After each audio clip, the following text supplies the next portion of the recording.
तर पाहणार आहोत बुलेटिनच्या सुरुवातीलाच अतिशय मोठी बातमी आहे। महाराष्ट्राचे उपमुख्यमंत्री देवेंद्र फडणवीस हे भाजपचे राष्ट्रीय अध्यक्ष होण्याची शक्यता आहे।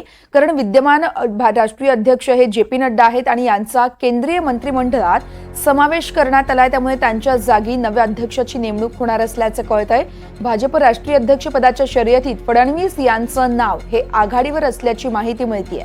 तर अध्यक्षपदासाठी भूपेंद्र यादव आणि धर्मेंद्र प्रधान यांचीही नावं चर्चेत आहेत। लोकसभा निवडणुकीत महाराष्ट्रातील पक्षाच्या खराब कामगिरीनंतर फडणवीस यांनी सरकारपासून दूर जाऊन संघटनेत काम करण्याची इच्छा व्यक्त केली होती। त्यामुळेच आता फडणवीस यांची संघटनेत मोठी भूमिका असल्याचं सूत्रांकडून सांगितलं जातंय। त्यामुळे आता देवेंद्र फडणवीस यांना राज्याच्या राजकारणातून बाहेर काढत थेट देशाच्या राजकारणात सक्रिय करण्याचे संकेत मिळत आहेत।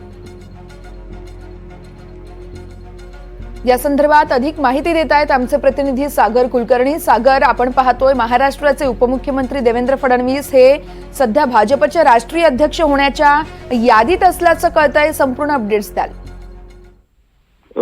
राज्यातले उपमुख्यमंत्री आणि भाजपचे ज्येष्ठ नेते देवेंद्र फडणवीस हे दिल्लीच्या राजकारणात सक्रिय होण्याच्या हालचाली जोरदार सुरू असल्याची माहिती एनडीटीव्हीला मिळालेली आहे। प्रामुख्याने दोन गोष्टींची चर्चा दिल्लीमध्ये फार मोठ्या प्रमाणामध्ये सुरू आहे। एकतर भाजपाचे राष्ट्रीय अध्यक्ष विद्यमान जे.पी. नड्डा यांच्याकडे केंद्रीय मंत्रिमंडळाची जबाबदारी आहे। त्यामुळे ते संघटनात्मक काम जे आहे ते पाहण्यास त्यांची मर्यादा येते।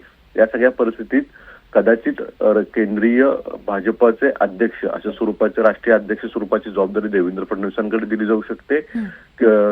याच्यामध्ये प्रामुख्याने 2-3 नावं जे येत आहेत त्याच्यानुसार भूपेंद्र यादव सुद्धा यांचं नाव सुद्धा खूप चर्चेत आहे। पण त्यांच्याकडे सुद्धा राज्याचे महाराष्ट्र प्रभारी आणि तसंच केंद्राचं मंत्रिपद देखील आहे।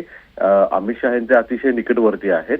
पण जी माहिती आता उपलब्ध होती त्यानुसार भाजपच्या आणि राष्ट्रीय स्वयंसंघाच्या वतीने देवेंद्र फडणवीस यांच्या नावाचा आग्रह दिल्ली धरण्यात आलेला आहे। कदाचित यामुळेच फडणवीस यांची वर्णी लागण्याची शक्यता अधिक वर्तवली जात आहे।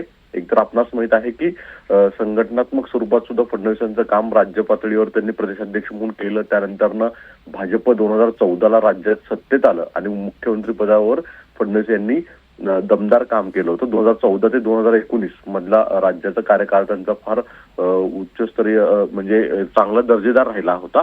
कालांतराने राज्यामधल्या घडलेल्या घडामोडी, सध्याची राजकीय राज्यातली परिस्थिती या सगळ्या पार्श्वभूमीवर काही दिवसांपूर्वीच देवेंद्र फडणवीस यांनी आपणास राज्यातल्या सत्तेकारणामध्ये थांबायचं नाही तर संघटनात्मक काम करायचं असं स्वरूपाची भूमिका घेतली होती।